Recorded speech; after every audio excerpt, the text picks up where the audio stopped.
नमस्कार दोस्तों, कैसे हैं आप सब। आज हम बात करेंगे कि घर पर रामचरितमानस का पाठ आप स्वयं कैसे कर सकते हैं। रामचरितमानस का पाठ करने से पहले आपको 2-3 चीजों का ध्यान रखना पड़ेगा। सबसे पहले देखिए, रामचरितमानस का जो पाठ है वो 3 तरीकों से होता है। पहला तो कि आप जो अखंड रामायण पाठ होता है वो किया जाता है, और दूसरा जो रामचरितमानस का पाठ होता है उसमें देखिए ये विश्राम होते हैं। देखिए ये यहाँ पर नवापरायण के विश्राम स्थान। कई लोग जो होते हैं वो नवरात्रों के 9 दिनों में इस रामायण पाठ को पूरा कर लेते हैं। जैसे ये लिखा हुआ है पहला विश्राम, और इसकी पृष्ठ संख्या भी दी हुई है कि ये जो पहला विश्राम है यहाँ पर समाप्त हो जाएगा। दूसरा, तीसरा, चौथा, 5वां, 6ठा, 7वां, 8वां। तो दूसरा तरीका इसका ये होता है कि नवापरायण के विश्राम स्थान पर आप रुककर और एक एक दिन पूरा करके आप 9 दिनों में इस रामायण पाठ को पूरा कर सकते हैं। और तीसरा जो तरीका है वो है मास परायण के विश्राम स्थान। मास परायण अर्थात मासिक, 1 महीने में पूरे होने वाली रामायण।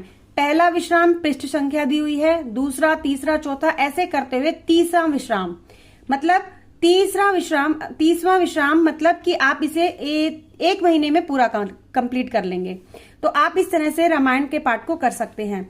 और कई बार क्या होता है भक्तों कि आप इसको 1 दोहा या 3 दोहे या 7 दोहे, विषम संख्या में आप इस दोहों को पढ़ सकते हैं। जैसे आप पहला विश्राम संख्या अगर 5-6 पृष्ठ में आते हैं तो आप नहीं पढ़ सकते, तो आप विषम संख्या में 3, 5, 7 इस तरह से भी आप पढ़ सकते हैं। अब देखिए, सबसे पहले नवा विश्राम पता चल गया आपको, मास परायण के विश्राम स्थान का भी पता चला। उसके बाद हम शुरू करते हैं ये पारायण विधि।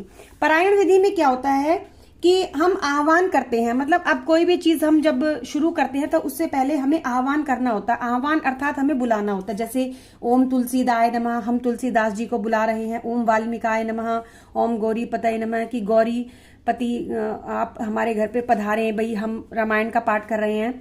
सपत्नीकाय लक्ष्मणाय नमः, लक्ष्मण जी आए सपत्नी सहित। श्री सपत्नीकाय शत्रुघ्नाय नमः, शत्रुघ्न जी भी पत्नी सहित आए। इस तरह से हम इनका आह्वान करते हैं। हनुमते नमः, राम जी की एक प्रतिमा रख सकते हैं आप, हनुमान जी की प्रतिमा रख सकते हैं, घी का दीपक जला सकते हैं। और इस तरह से आप ये करके पारायण विधि में आप आह्वान कर सकते हैं। उसके बाद ये है अथ आचमनम। अथ आचमनम किया जाता है, अथ करन्यास किया जाता है, और हृदयान्विन्यास, और अंत में है अथ ध्यानम। ये ध्यान के लिए आप इसको पढ़ सकते हैं। ये करने के बाद फिर आप कहां से शुरू करेंगे, देखिए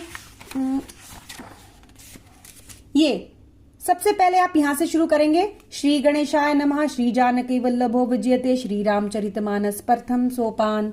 ये श्लोक हैं। देखिए इसमें श्लोक दिए हुए हैं, श्लोकों की संख्या है।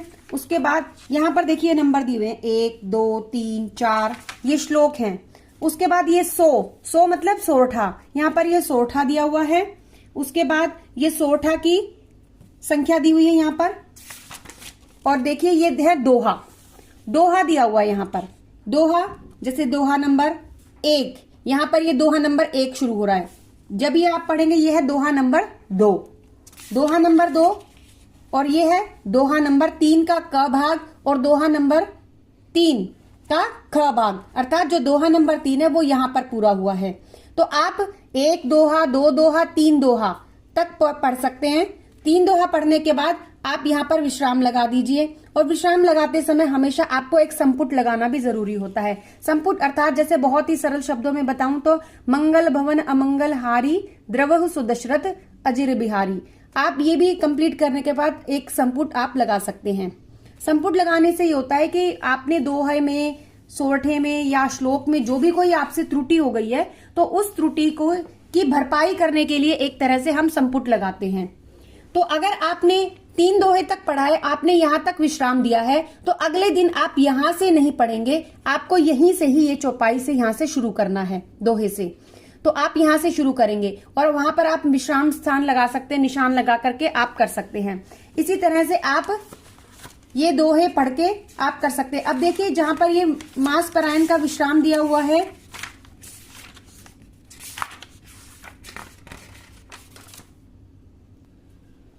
ये देखिए यहाँ पर है मास परायण पहला विश्राम।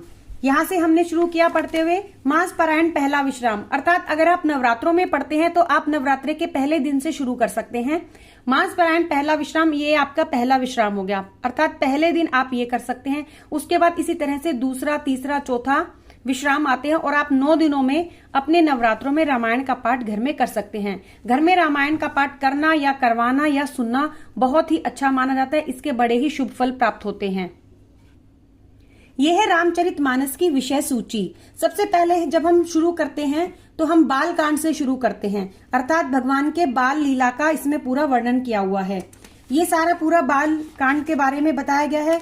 उसके बाद आपका आता है अयोध्या कांड, दूसरा आपका अयोध्या कांड, ये सारे अयोध्या कांड के ही इसके अंदर दिए गए हैं अध्याय। उसके बाद आता है अरण्य कांड और उसके बाद है ये किष्किंधा कांड, उसके बाद ये आता है सुंदरकांड। सुंदरकांड का पाठ आप अलग से भी कर सकते हैं। सुंदरकांड पढ़ने के तो वैसे ही बहुत ही फलदायी होता है सुंदरकांड पढ़ना, तो सुंदरकांड के पाठ को आप वैसे भी कर सकते हैं। और जब रामायण का पाठ किया जाता है तो इसमें भी सुंदरकांड पाठ का